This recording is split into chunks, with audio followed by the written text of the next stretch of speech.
question. So, kind of what I see nationally right now is sub two is a big opportunity for everybody. The neat thing about sub two, they say no cash, no credit, no credentials, and it allows people to be able to take advantage of this type of opportunity of where we're going with this market. So, I see my high level clients and even people that are coming through constant close taking advantage of sub two. So this is going to be the biggest strategy I feel that's going to be used this year and next year because we're not leveraged by our credit or our DTI. Once again, think of equity in three terms. Okay. It's not just traditional equity, but equity and interest rates and equity in terms, which means the terms you're taking over for the underlying mortgage. We're not going to find these types of interest rates out there, although they might come back in the future. So being able to take over a loan with a 2, 3, 4, 5% is very advantageous for us because it allows us the ability to be able to disposition in whatever exit plan that we have.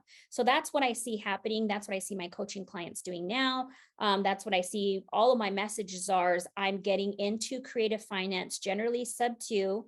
We all know there's different strategies that go along with sub two. We have a hybrid deal, right? Where there's seller finance and a sub two that go together. The neat thing that I love about hybrid deals or about seller finance, it's one of my favorite strategies because it is very flexible on the terms. I'm sure all of you guys have heard about just finding the number that makes sense for the seller and you can offer higher than what the property is worth if that cash flow makes sense.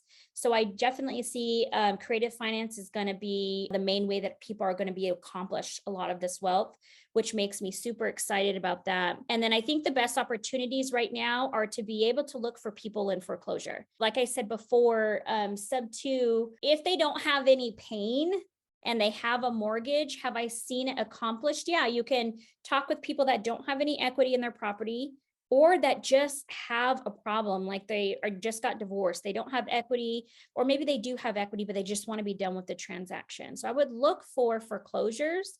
I would look for people that don't have equity. If they don't have equity, could you tie some equity into that deal through a hybrid deal? Absolutely.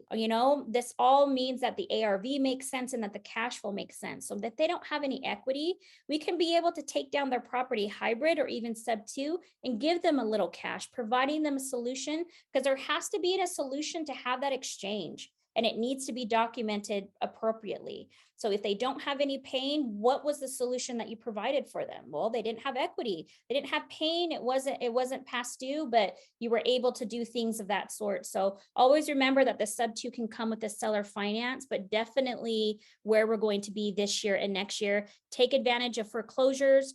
Educate yourself about the opportunity of foreclosures. I do have an ebook if anybody needs that.